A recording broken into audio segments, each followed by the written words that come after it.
Hello, Four Corners Church, our family and friends. Thanks for being with us this morning for coffee and conversation with Ben and Jill. We're so glad that you would make time to be with us. We started doing these because we couldn't convene on our campus and just hang out with people we love doing life with. Right. So we've invited you to have the conversations with us that we've been having alone at home. Right. That's what we're doing here. So if you want to communicate, my email is ben@fourcornerschurch.com and yours is? Jill at fourcornerschurch.com. You can use the online platform that you're using to write comments or whatever, and we'd love to interact with you. Now, we're talking about one of our favorite subjects today. Yes. Tell everybody what we're talking about. Vacation. Yeah, we're talking about vacation. We're talking about vacation a lot in our family. So if you call this church home, you know that it's a big deal for us to get away and take breaks. While we love our jobs. You love your job, I love mine. We also love being together on vacation. And it might not surprise you to know that as a pastor, I'm trying my best to live our life, my life, biblically. And so we kind of have a working theology of vacation that undergirds everything we're saying. But before we get into some of the Bible basis and what disciples might be able to keep in mind as they think about vacations, just simply put, why do you love taking vacations? Well, it forces the downtime, forces the six of us usually, we try to be together. Yeah. In our, everybody's got their own lives and are busy, and my job, as you mentioned, your job, even though we like our jobs, we love our jobs, it kind of forces the disconnect to just spend time with the family. Yeah. So your job isn't demanding at all. Yeah, that's not true, right? And I love my job. I'm not a victim, nothing like that. Right. But it has a certain amount of demands, and a lot of it isn't physical, although we've had moments. Yeah. There's an emotional drain that can happen. And as much as it can fill my bucket, it can drain. And so we believe, as disciples, that there's a biblical pattern of engagement and rest. We'll talk a little about that. But pragmatically, our connection as a family has been deepened, and our memories have been built largely around these big and small breaks that we've taken together. And that's really the key word for us. It's together, right? Right, for sure. And I know when we first got married, our breaks, because we were very poor, were, spending time with either your family or my family, or with our families as they funded our like Myrtle Beach time or whatever. We're going to go stay with them. And so, in the beginning, it was, the way we did it. Right. We couldn't afford a lot. And so we would try to find breaks that were cheap. If we could talk your parents or my parents into paying for it, even better. Right. And then once we started having grandkids, they seemed to like to do it even more frequently, which was really, really awesome. Yeah. But this value of being together where we're focused not on our work, which can be all consuming. Right. But focused on each other and on replenishment, and for us, some adventure, some other things we'll talk about. Yeah.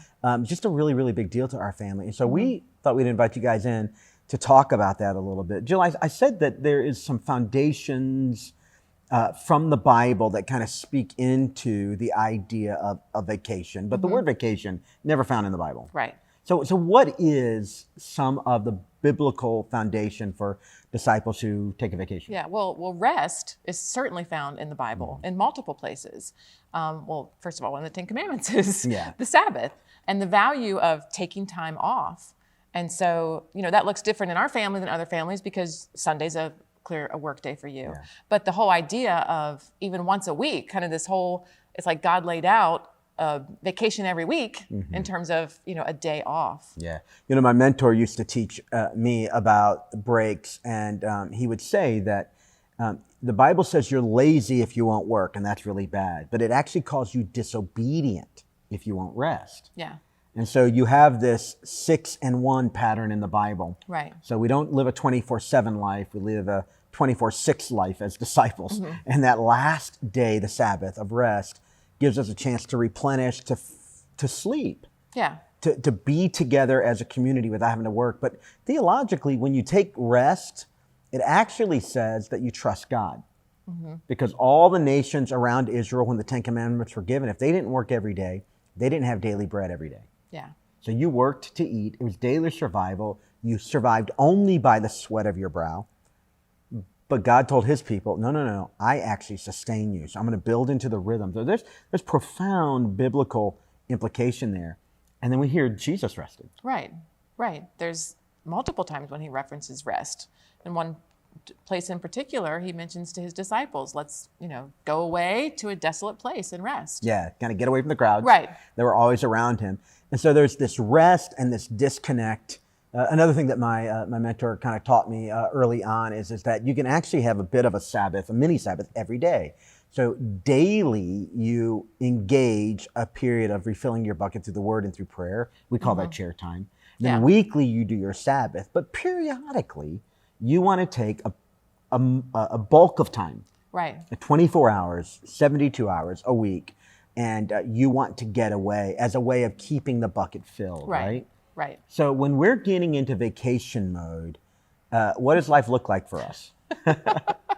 It's busy, and it's easier now in one regard since the kids are older, because we're not doing their laundry, we're not packing their suitcase, but it's still it's busy getting the house ready, because we always, I don't know, that you clean your house before you leave. Yeah. So we do this. We clean our house before we leave, so when you come home, it's not a mess. Right. I mean, you're ending your vacation. The last thing you want to do is come home to a mess. It's like depression and then depression. Right. So you come home to at least to a clean house. Right. And you know what's funny is whenever I'm getting ready to take an extended break, even if it's a few days, some of my most productive work is the few days before a vacation. I mean, I am white hot, I am focused, I know my to-do list, it's click, click, click. It's actually an unsustainable pace. But by the time then that I'm ready to say I'm not working, I am so ready for that break. Right. It's really, really crazy. So there's a togetherness principle. We've been talking a little bit about this kind of getting ready. So for us, there is the checklist, the to-do list, but talk a little bit about what goes into as we plan a vacation, because this is where you brought, I think, a uniquely positive skill set, something I had never thought of. But what goes into your mind as you plan and think about our vacations? Well, I'll say this early on, the vacations that we would take, sometimes we would have a day and we didn't have any plans that day. And so there would maybe be some tension in the family of, what are we going to do today? Well, I want to do this, I want to do that. So you really encouraged us to, okay, let's figure out, like, what's the one thing you want to do to kind of each kid, or what's the one thing, Jill, that you want to do? And here's the one thing I want to do over the course of this, so that everybody gets to do at least one thing that they really like, but know that not every day is everybody's favorite day necessarily. But as a family, we have to do sometimes what you don't necessarily is on the top of your list, but the principle of being together kind of trumps the agenda. Right, my individual agenda. Yeah, I love the beach for about 30 minutes. That's it. I'm done. And luckily that's true for pretty much all 6 of us. Right. Yeah. So that's not a fight. But then we each, like, you really, really love hiking at high altitude, like strenuous stuff. For me, right? I'll do it. So what we do is we try to make sure that in a period of time, you get some of what you want. Yeah. He gets some of what he wants. I get some of what I want. But the key is to do it together. Right. And so it takes a bit of planning to make sure that everybody gets a moment or two where what replenishes their bucket. But then we also get to share in the joy that person has. Right. So even though I don't like the hikes, I'll do them. Right. And even like if we're down in Florida and I don't love the beach, we'll go for a little bit. Yeah. And we'll do the stuff. And you put up with that with joy, because I take joy in your replenishment. Yeah. And this is part of how it's worked for us as a family. Talk a little bit about the preparation with money, because what we discovered is that our budget was far under our desire. Yeah. We could, if we had unlimited money, we would do crazy things. Right. But really, what started out as very humble has really been pretty elaborate at times. Yeah. By planning. Talk a little bit about how money and vacation intersect. Well, I mean, practically for us, we, with 6 people in the family, we could spend 3 years budget money on vacation on food. Correct. But we don't do that. Right. We eat cheap. We eat cheap. If we're going to eat a nice meal once or twice in a week, we do it at lunchtime, because it's lunch is cheaper and you get pretty much the same portion. So we go and we have meals when old people have meals. So dinner's at 4 o'clock, which is usually still Hodges lunchtime. like the early bird which is still lunchtime specials. And then Right. we've eaten at a lot of like national park lodges, which isn't cheap, but the dinner prices are 3 times more expensive than the lunch prices, and typically for similar menu items. Right. And so you've got, and then peanut butter and jelly is not out of the question. Right, because we do travel, often in the RV, so we can eat food there. It's not in a car; it's a little simpler. That's part of the vacation prep. We're in cooking mode at the house of, And even before we had the cooking a RV, lot. we would take the snacks, we would get ready Yeah. so that we weren't always stopping every time. Because Right. the budget concern can take what was a wonderful experience and now you're paying it for 3 years. And that Right. doesn't replenish the Right. bucket. Now we're fighting about money. Right. So this is all about replenishing and being together as a family. Right. So years ago, I landed on 4 things that I wanted for there to be a great vacation. Now, these aren't complicated. My list might be a little bit different than yours. My list is specific to me, but I found that if I could identify what it took for me to replenish, then I could get it more frequently. Yeah. It's just I can't take off every week, and I can't even take off once a month. I can't even take off once a quarter, really. Then when I do take off, I want to make sure I know what I'm shooting for. Right. So I want to share with you one of mine, and then maybe you share with me something that you love about a break. So if I'm on a vacation, I have to get good sleep. Now, this is a balance because I don't want to sleep away the vacation. Right. Like, I'm not going to do that. Right. But I have to have good sleep. So I don't mind sleeping on the floor if I have to. I just can't do that every night, weeks, days in a row. Right.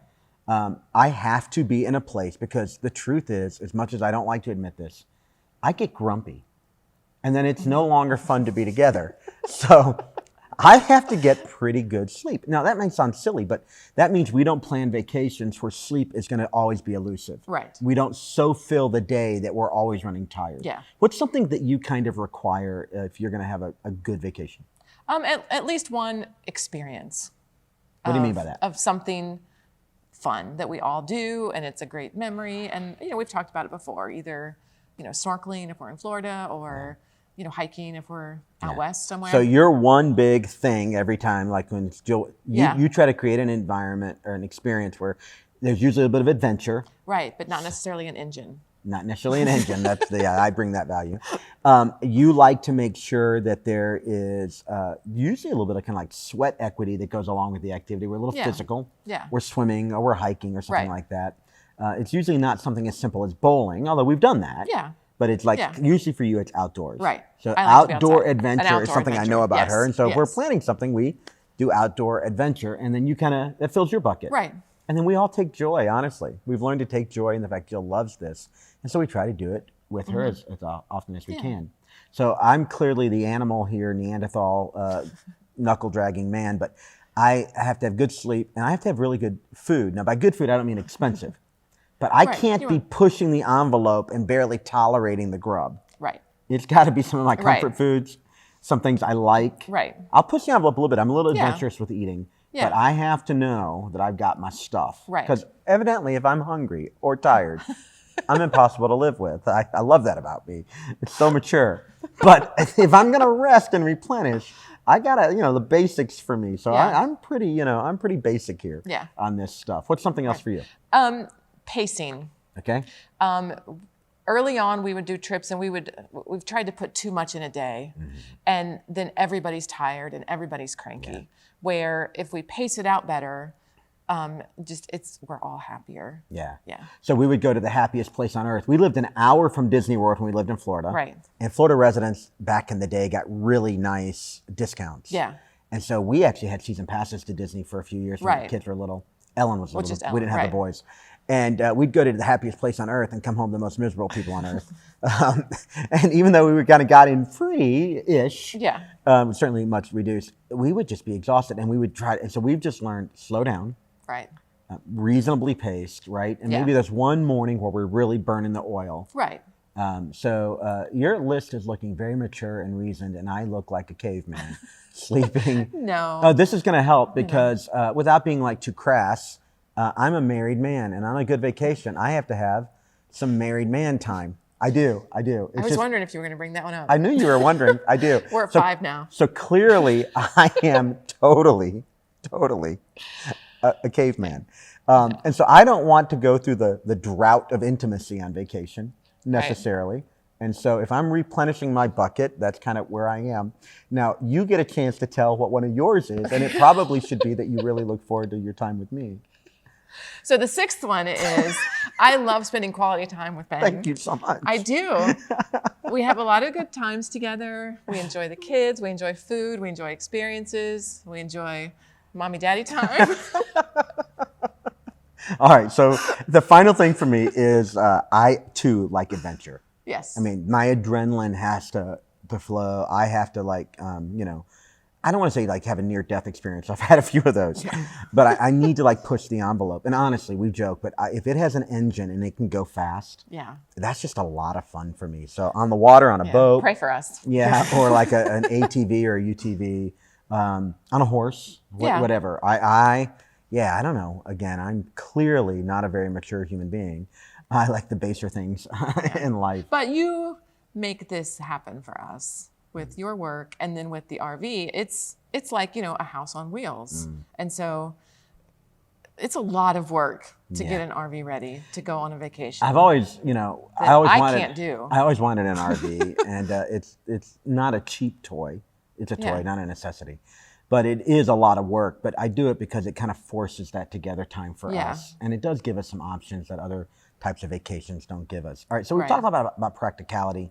What would you say to somebody who is thinking, I'd like to have some down together time with my family, but it's not really been a practice for us, or we've been stretched financially and can't do it. So we don't have this pattern, but they hear us talk and they think, that kind of sounds nice. What would you say as a beginning point for somebody who maybe this hasn't been something that they've done together? Yeah.